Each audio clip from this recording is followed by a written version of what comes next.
The two covenants. The Bible speaks of two covenants. The first covenant was made with the people of Israel after God delivered them from Egypt. In the wilderness, God appointed Moses to establish the law with the Israelites. After giving them the law, and before they entered the land of Canaan, God set a covenant at Mount Ebal and Mount Gerizim. He commanded that half of the tribes stand on Mount Ebal and the other 6 on Mount Gerizim. There, he declared that if they obeyed the law, they would be blessed in their comings and goings. But if they did not, they would be cursed. Despite this, the Israelites failed to keep the law.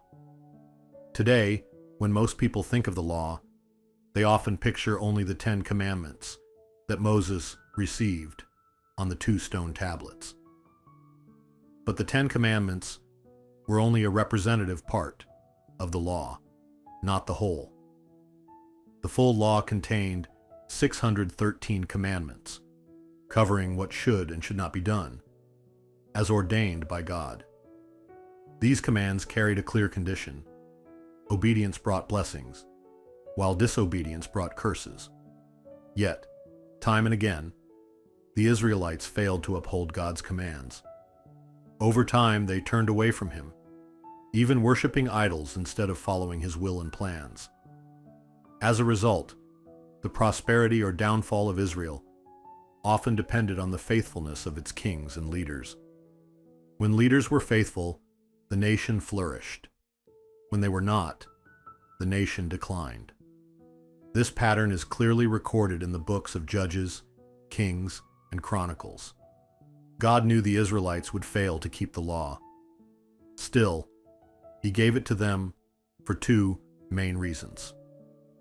First, through their inability to uphold the law, they would recognize their sinfulness and realize they could not achieve righteousness on their own, that only God's grace could save and justify them.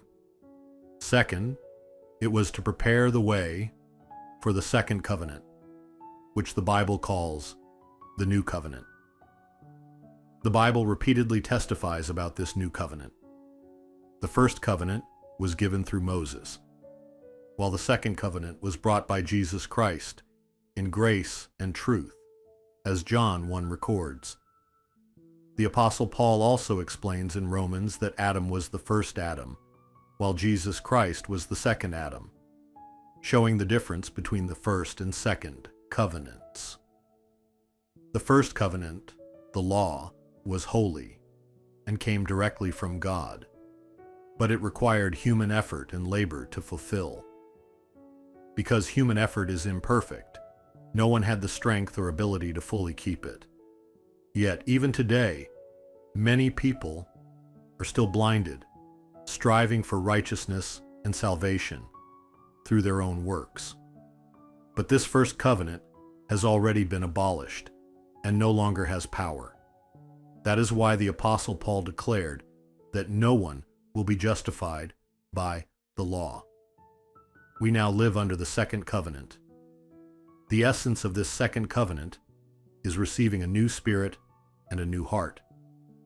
The new spirit refers to the Holy Spirit, promised by Jesus Christ after His resurrection and ascension. The new heart means that when the Holy Spirit dwells in us, He changes our hearts into a holy, renewed, and beautiful dwelling place for God. Without this second covenant, no one can receive a new heart or live a new spiritual life. This transformation does not come merely by attending church, participating in worship, or performing religious activities. It is given specifically to those who are renewed by the Holy Spirit and become a new spirit.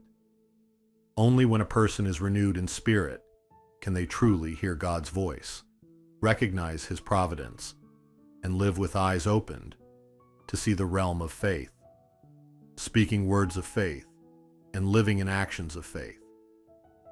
The second covenant is open to all, but not everyone receives it.